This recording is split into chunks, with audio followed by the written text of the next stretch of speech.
This is Audible.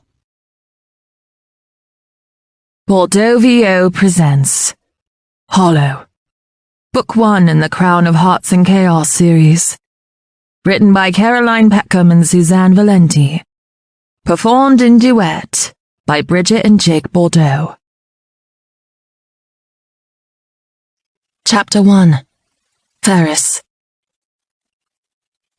My nights were filled with haunting music, spun from a tongue I'd once known to whisper jokes and pass gossip from ear to ear.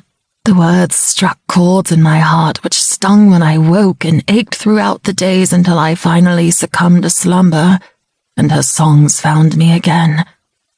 I dreamed of trees so tall they blotted out the sun, their bark a rough and anciently marred map to the one and only want I held dear.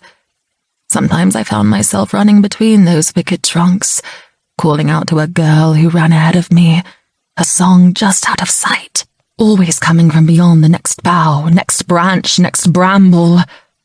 Of course, I'd never truly set foot in the cursed forest. The path was barred to all. The trees and the magic tangled through them made a wall of the forest's border which was utterly impenetrable, unless the trees chose to admit you. And they only ever moved at night, but I knew better than to risk approaching them in the dark. The lyrics which nodded with my dreams turned to screams when the sun went down and the wicked nature of the forest was unleashed to its fullest. I'd considered risking it. I'd planned to sit at the edge of the forest while the sun set and allow the trees to claim me. But I'd found reason in the one thing I truly trusted. The written word never turned me wrong.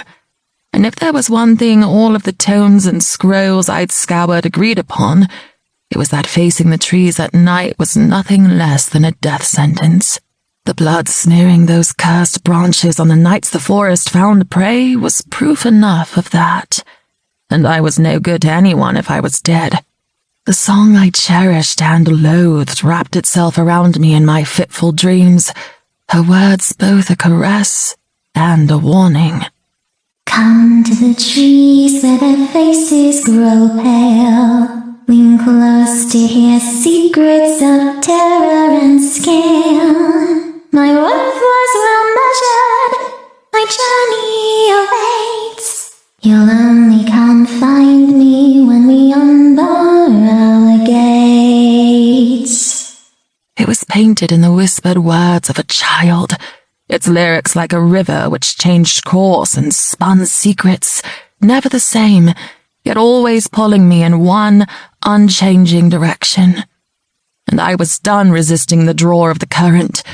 It was time I dove in and let it carry me away. Music of another kind carried across the town, the jolly tune at odds with the knotted dread in my gut and drawing my thoughts back to the present. It was finally here, the day of the great hunt. It had been 50 long years since the last of its name, and for 8 of those, I'd been bracing for the impact of its arrival. I swallowed. A shaky breath skipped down my throat, and I fought the urge to forget everything I'd been planning and simply accept the fate which had been dealt to our family all those years ago.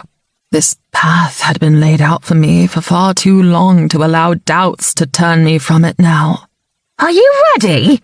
The firm banging of my mother's fist against the weathered wood of my bedroom door jarred me out of the daydream which had seen me standing before my window, peering out at the not-so-distant tree line. The drums are already sounding, and the Bradleys will be wondering where you are, Mother hissed, pulling my inner turmoil from fear into disdain. I couldn't give a withered fig what the Bradleys thought of me one way or the other. The panicked screams of my past faded. The frantic scouring of the village, the despair, the horror, the grief, all of it slipped back behind that mask my family wore, never to be spoken of, never to be acknowledged. I glanced at the small pack I needed to bring with me, a lie silently forming on my lips, the rehearsal giving me something to focus on as the door was predictably pushed open. Mother bustled into the room, her brown hair perfectly coiled, her deep blue dress recently refitted and trimmed to appear almost new.